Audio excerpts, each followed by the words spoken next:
Hi, my name is Aaron, and I'm a student at Wentworth Institute of Technology, and I would like to start making videos about math topics. For right now, I'm doing Discrete Math Part 1, and I'm going to start with truth tables. So, in a truth table, we use different variables in order to denote different statements. And a variable, usually denoted as P, Q, or R for 3. A truth table can have any number of variables. Can either be on or off, true or false. So there's two options for each one. Now, there's gates that we can use for logic, similar to what a computer uses, or any other calculating device in order to figure out the answer. So an AND gate, both statements have to be true. An OR gate, one of the two or three or multiple, depending on how many are in the statement, has to be true. A NOT gate is the opposite of the original statement. And then a THEN gate is a gate that P can be false or true. Unless P is true, then Q has to be true. Saying that if P, then Q, if we're talking in that sense. So this can be anything as long as this is false. This can be anything. Unless this is true, then this has to be true. So if we look at this example, this is a simple truth table with two variables.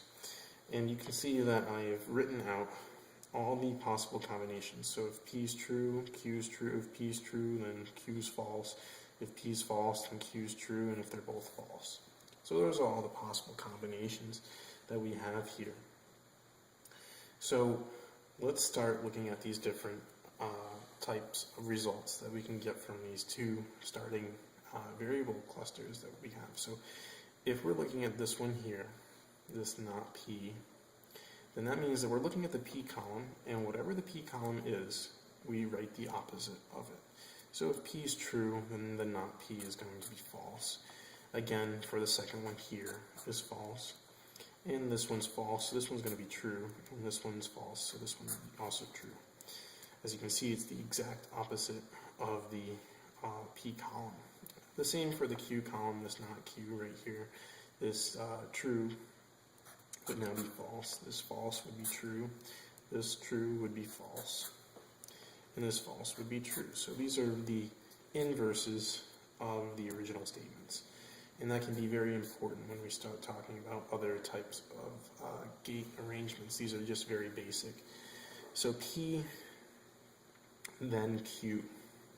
So according to what I wrote down, Q can be anything as long as P is false. And we're looking at these two variables now because this is what is written in the statement. So P, then Q. So if P is true, then Q has to be true. So this is true. If P is true, then Q has to be true. In this case, it's false, so that makes the statement false or incorrect. If P is false, then Q can be true, so it's no big deal there. And if they're both false, then that's also true. So this is a then type statement. And we can go into that later when we talk about converting sentences into gates like this. So this one is an AND gate here. And an AND gate means that both of them have to be true in order for the statement to be true. So if we look at P and Q, true and true, so this one's true. One of these is false in this case here, so this is false. One of these is also false, and the last one is kind of a double negative. They're both false, so that's false. The last one is an OR gate, which means that as long as one of the statements is true, then that means that this column is true. So if we look at this, P and Q, both of them are true, so that's true. This one, this row here, one of them is true, so that's also true. One of these is true still, so this is true. And the last one, they're both false, so there's no true statement in there, so it's false. So that's a basic rundown of truth tables.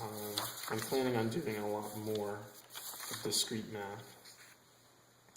And for right now, I'm just going to do truth tables and move on to converting statements and things like that.